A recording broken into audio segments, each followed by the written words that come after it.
It's never been easier to get on the water with Academy Sports and Outdoors. Stop by your local Academy store or online at academy.com today and shop fishing's top brands like Luz, Zebco, Abu Garcia, Shimano, and more, all at prices you'll love. Find the latest gear for making your next big catch with all new 2021 fishing combos, rods, reels, and more. And with Academy's wide selection of gear, great brands, and highly competitive prices, find everything you need to have more fun out there. Hello, everyone, and welcome to the Fisherman's Post Saltwater Podcast Series. In this episode, we are talking Cobia south of Bald Head. Cobia south of Bald Head. We're going to talk with Captain Boomer Montgomery of Salt Fever Guide Service out of Ocean Isle Beach. And we're going to talk about areas of attack. We're going to talk about boat tactics, and we're going to talk about bait tactics. Again, that's Cobia south of Bald Head. My name is Gary Hurley of Fisherman's Post.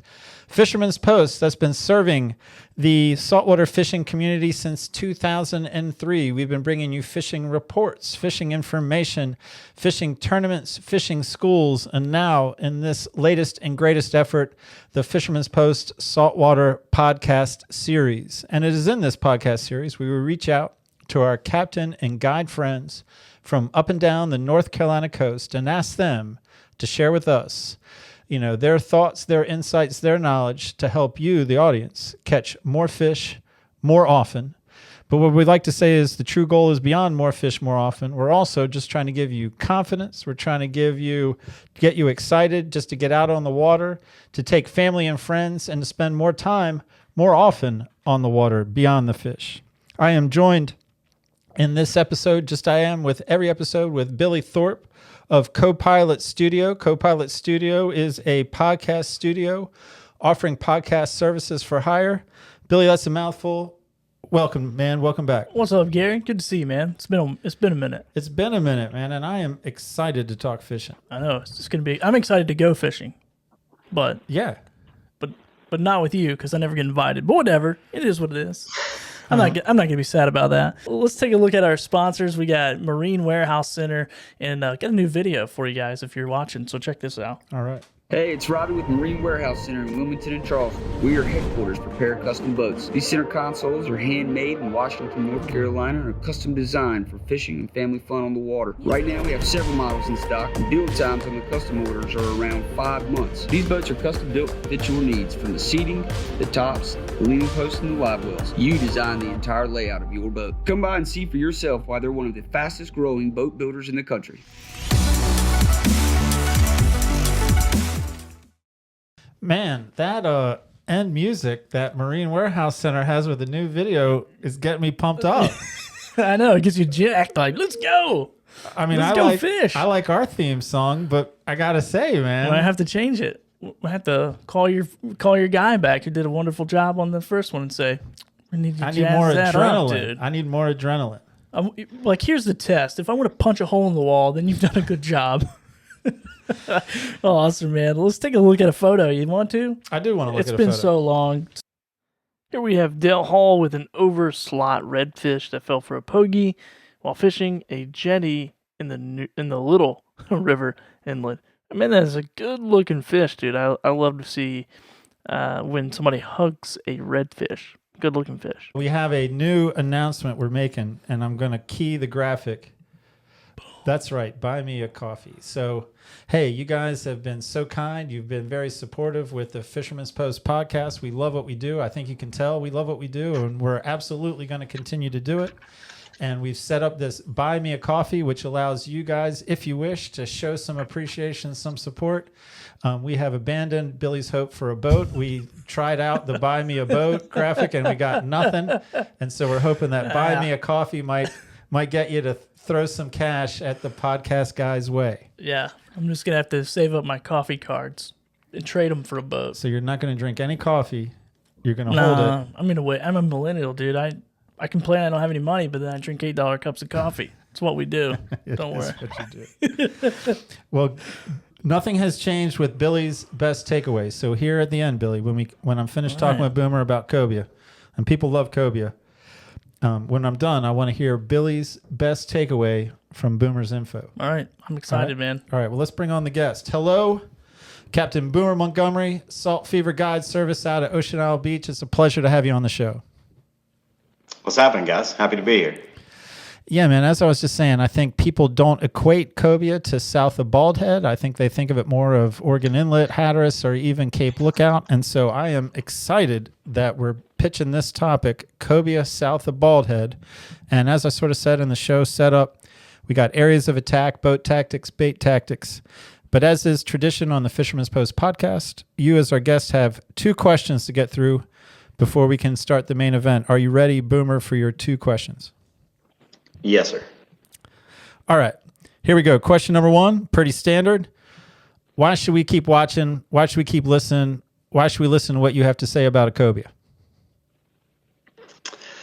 Yeah, that's really how I got my start. I know I spent an awful lot of time in a Gulf Stream these days, but I spent 7 or 8 years in a under 30-foot center console within 30 miles of shore, and that's really where I built the base of my book, of my client book at this point. So these days I do find myself in the Gulf Stream an awful lot more, but playing that nearshore game is something I did for an awful long time. And that qualifies.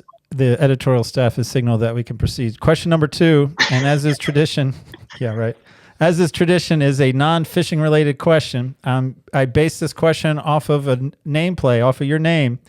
So, Boomer Montgomery, can you give me another famous person who's either named or nicknamed Boomer? Oh, that's easy. I'm born and raised Cincinnati boy, Boomer Esiason, man.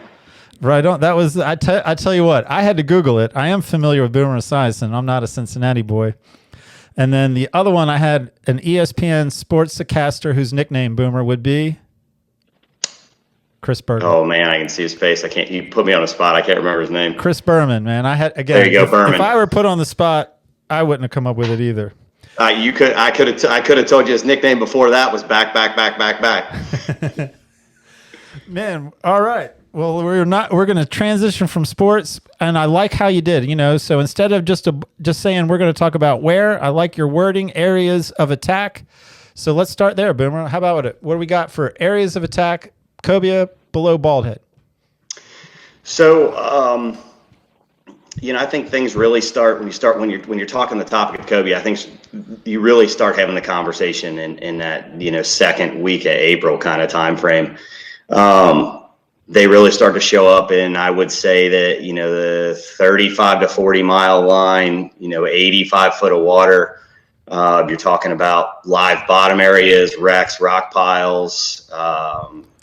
Any place that'll hold fish, they're going to be there.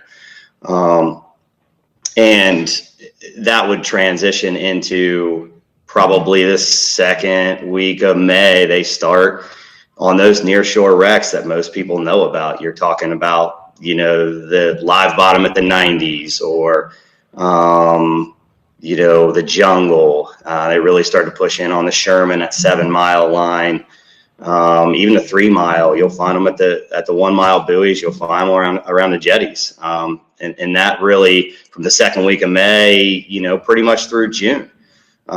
So there's lots of different games to play. There's different tactics to apply in the deeper water versus the nearshore stuff. And, I think if you're going to attack them, you really want to be proficient in both, that's a 2-3 month weather window right there or a time frame to be able to target them. So you take advantage of all the opportunity that you can. Man, so I am not overly versed in I love cobia fishing, but in their habits. So are these fish moving from offshore to inshore? Or I guess I just assumed they were moving, like south to north or north to south, depending, but it's more of an inshore migration? Well, I think they're certainly moving up and down the coast, they are a migratory species. But I think that they're going to hang where the bait is, like everything else does, So as the bait moves in closer to the beach, those fish are going to follow. Same thing that early summertime, late spring, early summertime king mackerel bite that you always find on the beach that happens for about 3 weeks. That's about the same time that those cobias are going to move in. So I'm going to ask you to speculate, just because I'm curious here too. So we're talking about south of Bald Head and, following the bait and hitting the deeper water and then moving in.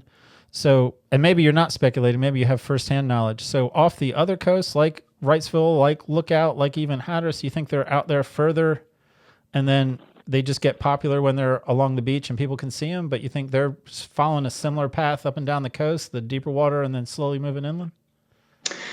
Yeah, I've never targeted them above the shoal, up on that east side of the shoal. I personally have not, but I would assume that's probably, consistent up there as well. That would be a speculation, but I would say that would probably hold true. Well, man, how do you want to start? You want to talk about the earlier fish in mid-April that are out in deeper water? Is that where we're going to start our talk about how to put one in the boat? Yeah, sure. You mentioned that you like cobia. They're fun, they're cool, but targeting them is something that not a lot of people really do. I think most people, when you talk about cobias, it's a bycatch thing for them. They're live bait king mackerel fishing, or they're out bottom fishing. And while they're bringing things up off the bottom and they're creating activity, those fish get curious and come to the boat and they get lucky and get the hook one. So there is absolutely a way that you can leave the dock prepared to target cobia. And if you wanted to start in the offshore conversation in that early April, personally, you can kind of split the whole thing into two different, what kind of bait are you taking? How do you want to do this? I really like to leave the dock, and there's really no reason to not leave with both.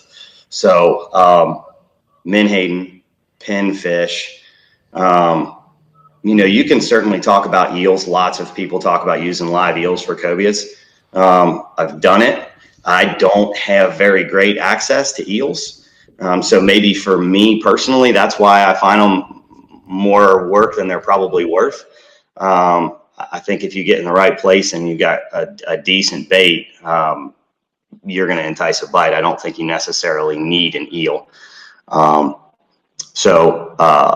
Having jigs, having, maybe a couple pieces of whole squid, and having some menhaden or some pinfish is really how I would leave the dock, as well as having a box of chum. And so we're talking about having live menhaden, live pinfish, I'm guessing? Yep, live both. Really, I'll just for instead of trying to walk through this in pieces, I'll just let it all go and give you the whole plan of attack that I have when I go offshore early spring. Perfect. You're going to find me in probably 75 to 90 foot of water. It could be in artificial reef areas like the AR 465, the Bill Perry, the BP 25, or even places like the Atlantic Ledge. I'm going to probably, depending on the day, if you find yourself in a wind against the tide situation, I like to set up, and essentially what you're doing is trying to bring these fish to you. You're really going to chum ultimately. Excuse me.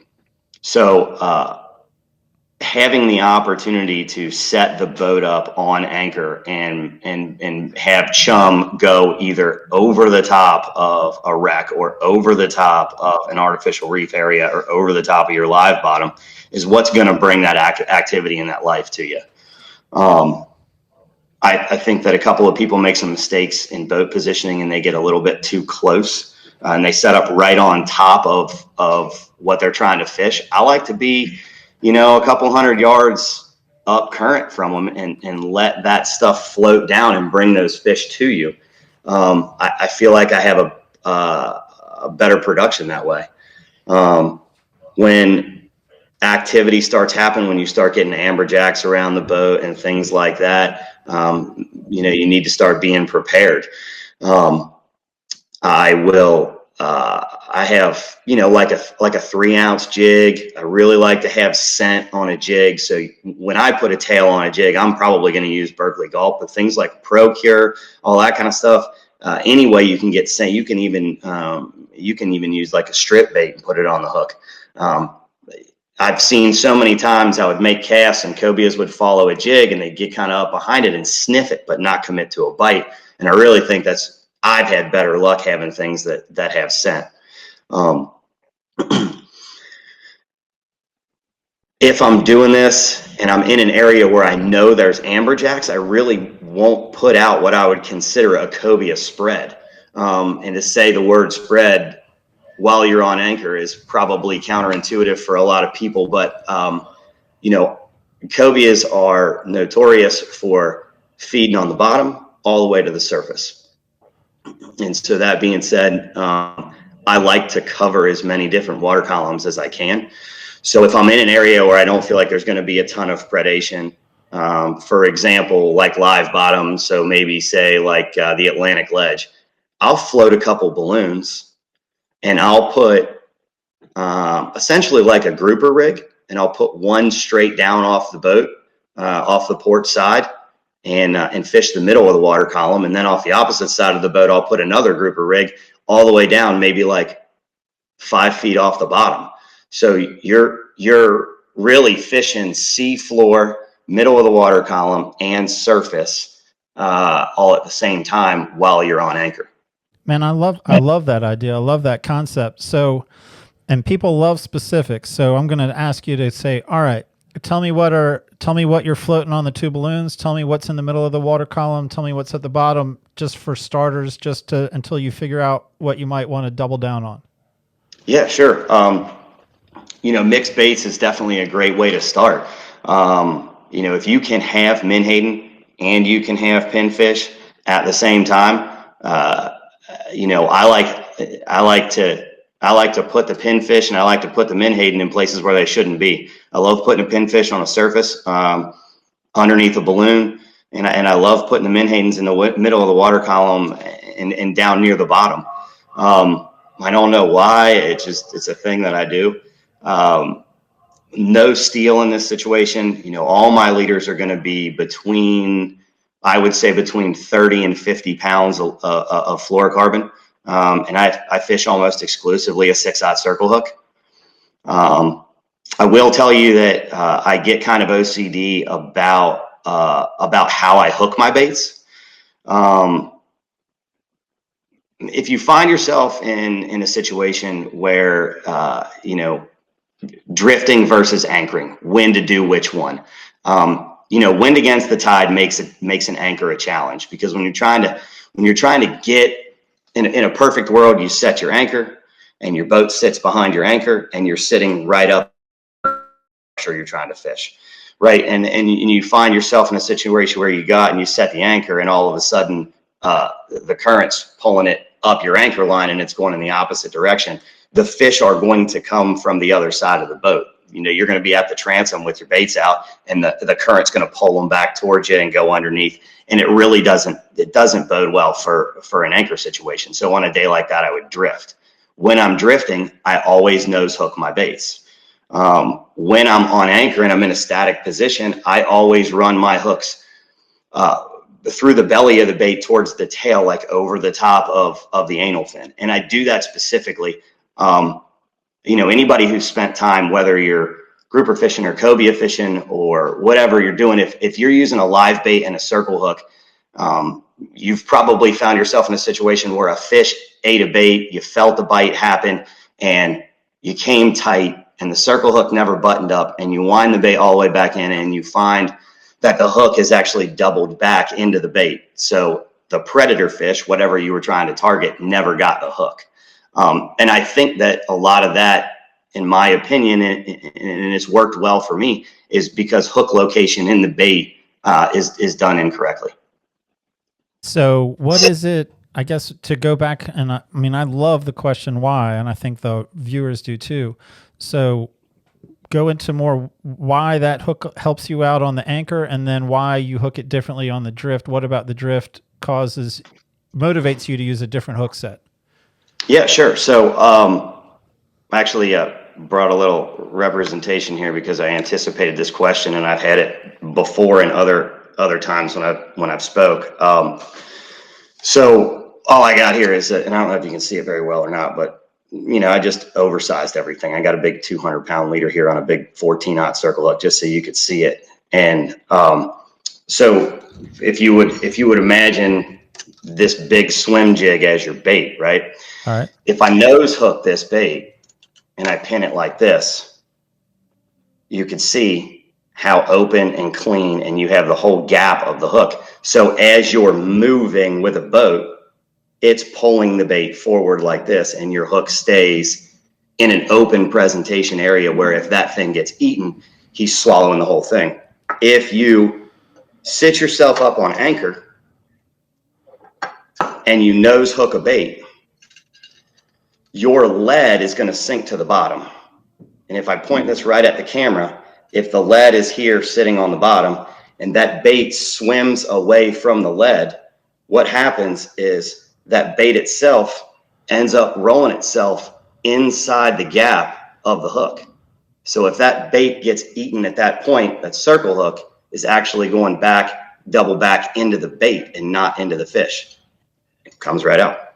And that makes complete sense. And I think that's one of the better demonstrations we've seen versus someone holding up a bait and it's not even on the camera. I mean, that was as effective as a demonstration as we get, man. I appreciate it. So yeah, but it's not my first time explaining that.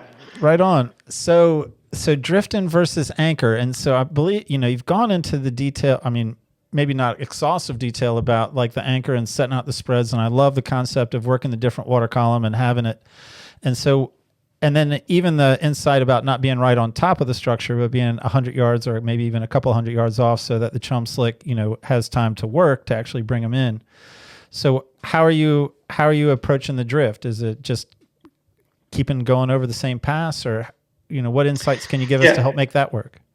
Yeah, absolutely. So a couple things, when it comes to fishing structure, whether you're grouper fishing or whether you're cobia fishing, and specifically talking about cobia fishing today, it's not uncommon for me to drop the anchor, put a chum slick out, put a couple of baits out, see where the current's going, see where the drift's going, not liking it, setting up again, immediately pulling everything up. I'll reset sometimes 2-3 times before I'm like happy with where I am. And what I'm looking for is where the chum's going, how the baits are presenting. And if I can't get it the way I want it to look, spaced out in the different water columns and all that kind of stuff, then I'll go to a drift.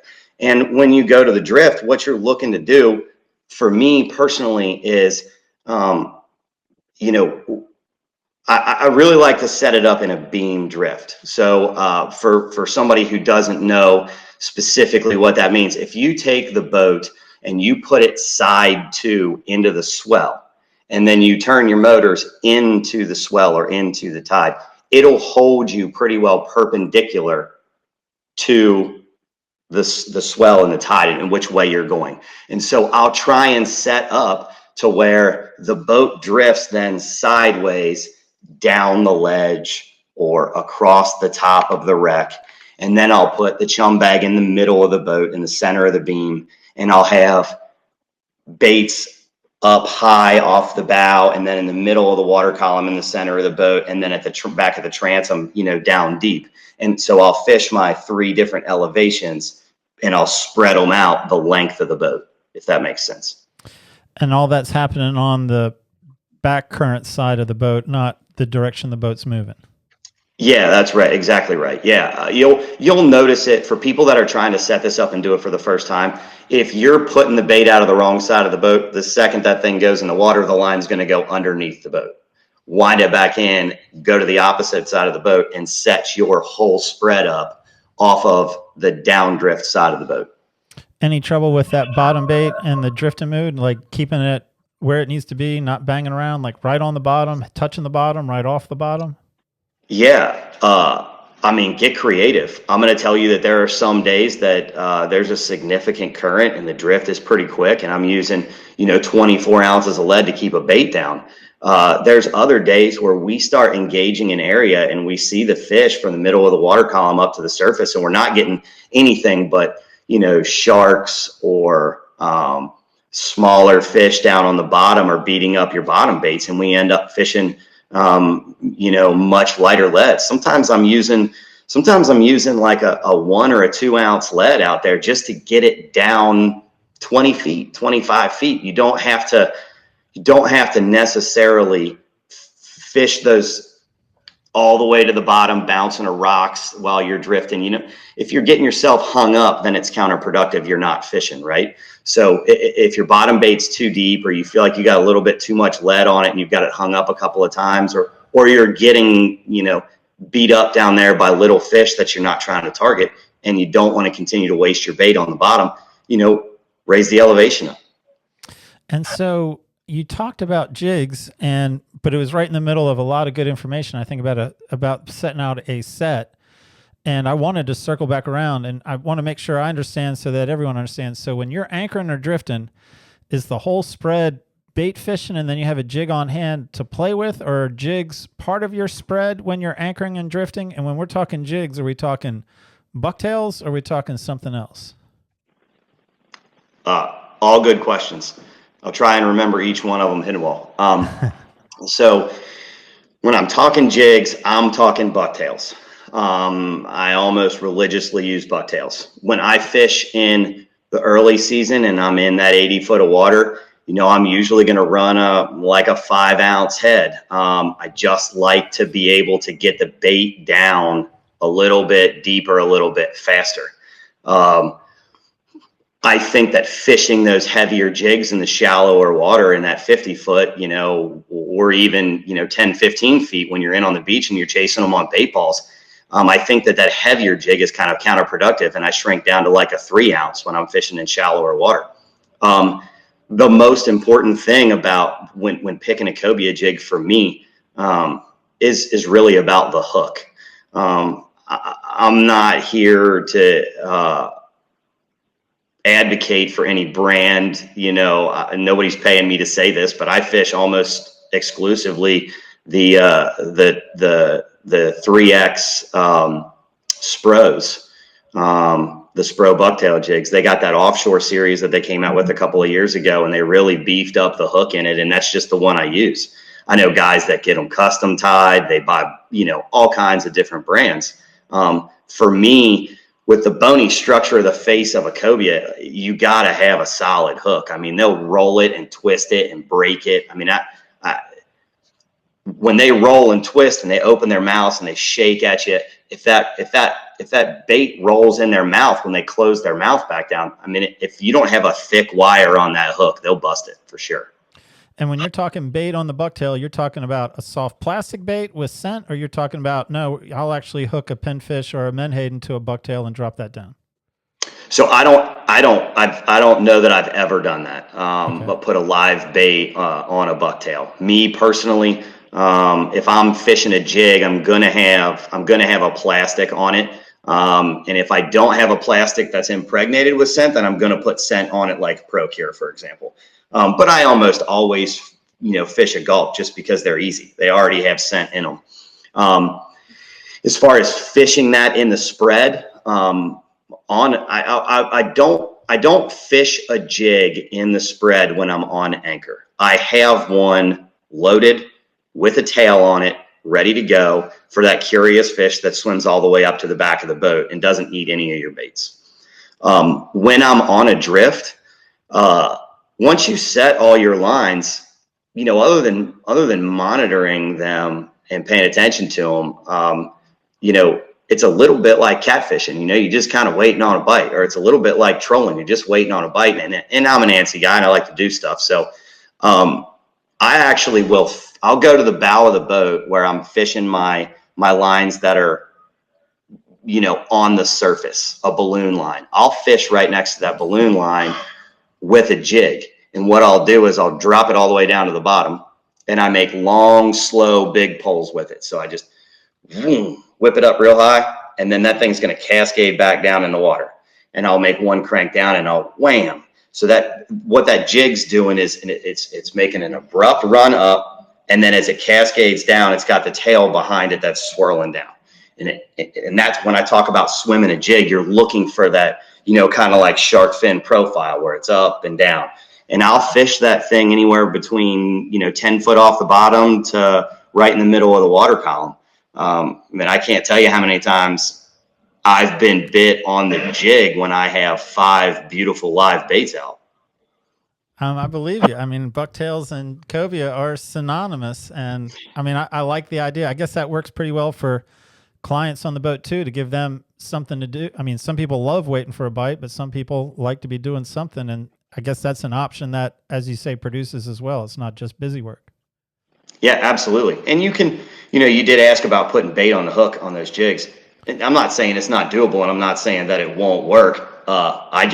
My live baits are a premium for me, and when we go out there, I want to use them as hook baits. Bonita strips work great.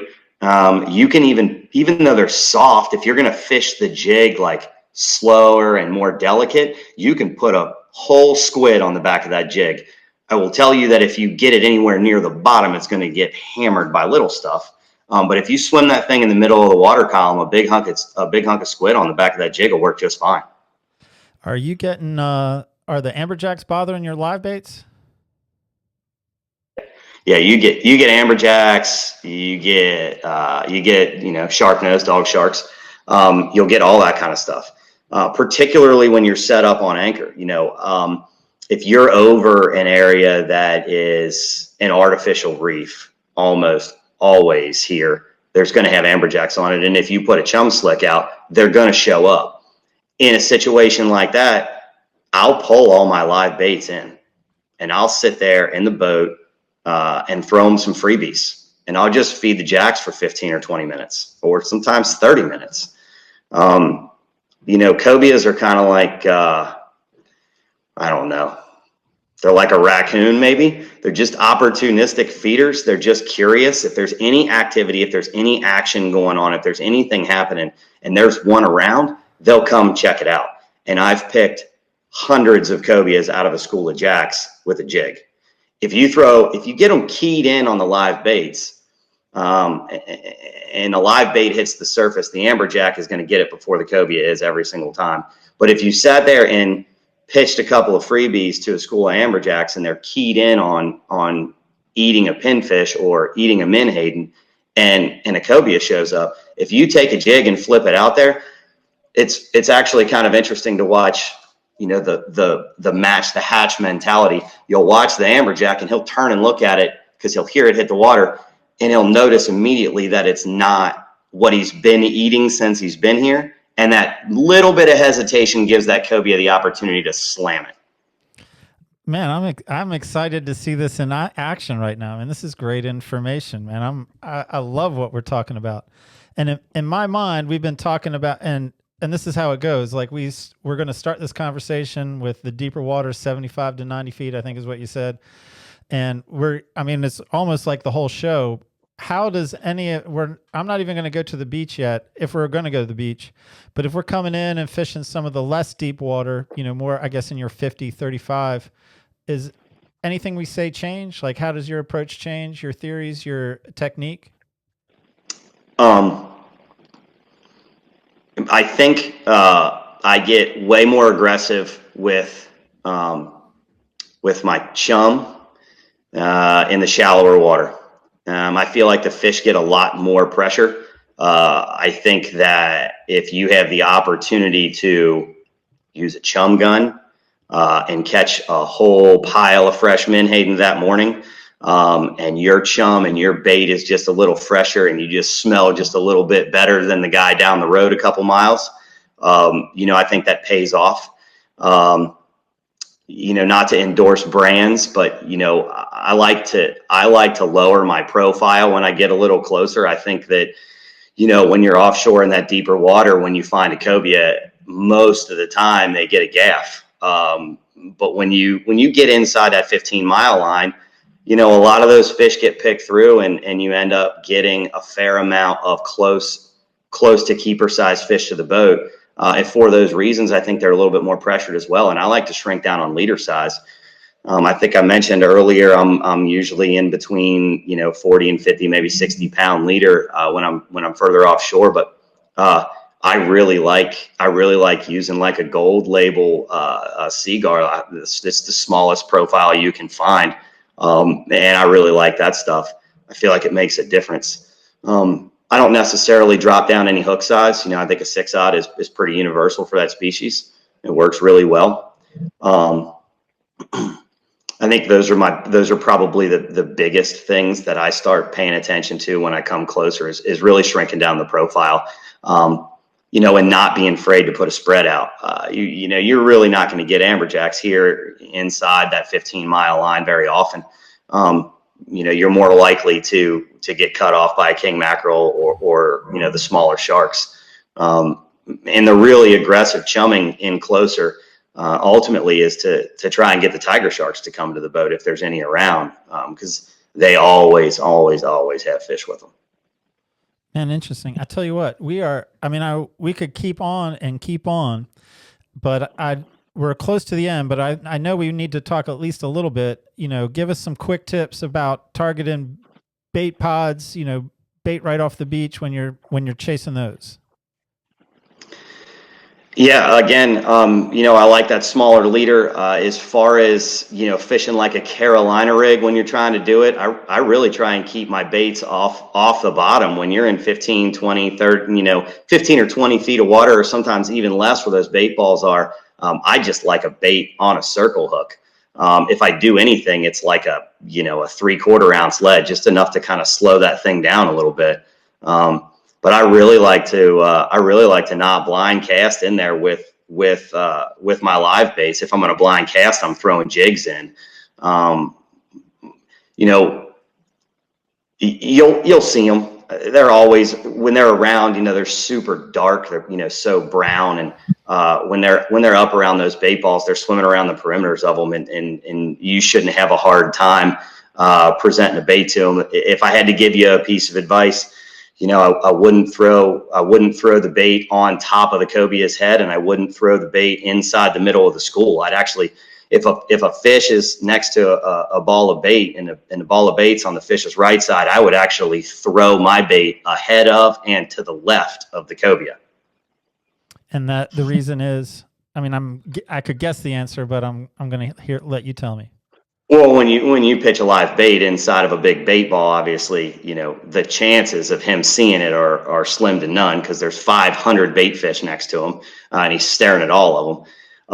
And the second thing is there's plenty of predators around, and even though cobias are pretty stout fish, and once they reach a certain size, they really don't have a lot of them. They're still pretty sensitive. You can't knock them in the head with something and expect them to eat it. They're gonna get a little skittish. Man, we're basically close to the end of this podcast, but before I say goodbye to anyone, I always like to set up and just say, anything that you didn't get a chance to say, anything that I didn't set you up with a question to share, and or any final thoughts for people who say, yeah, man, I'm south of Bald Head, I want to target cobia. This sounds great.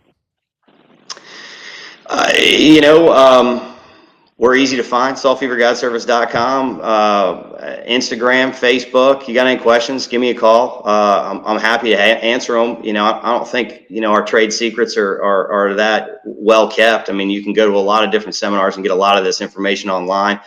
I'm always about good friends on the water. You can't ever have enough of them. So give us a shout. Happy to talk to you.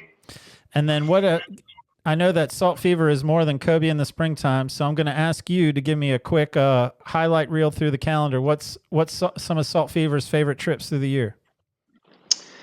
Oh man, I think my favorite day of the year is May 1st. It's like a holiday. Grouper season opens. Mahi are here. Cobias are here.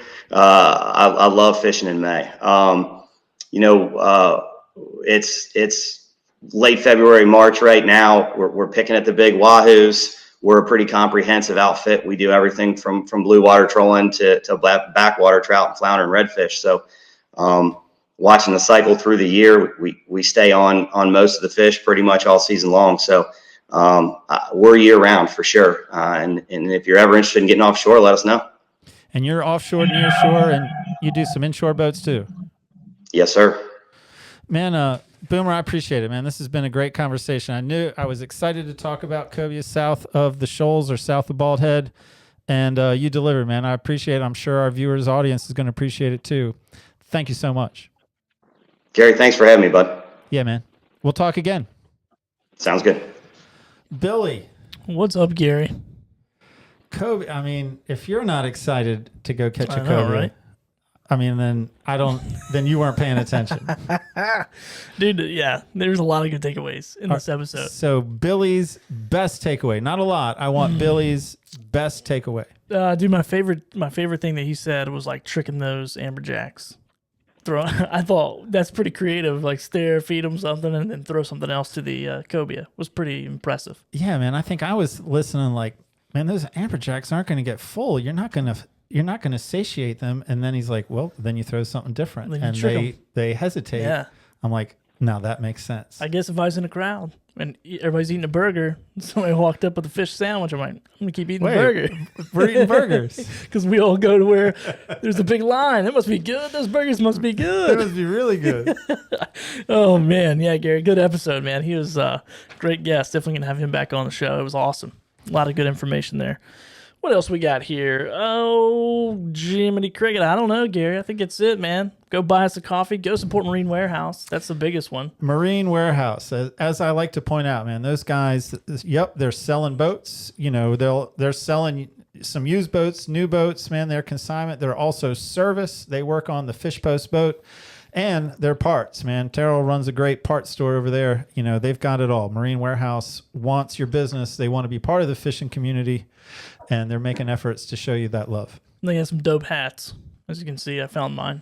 Yeah, you look good. Thanks, man. It's the hat. It's not anything else. The hat makes me look good. Yeah, we love those guys. Well, Gary, we'll see you in the next episode, man. Really appreciate it. Next episode. Fisherman.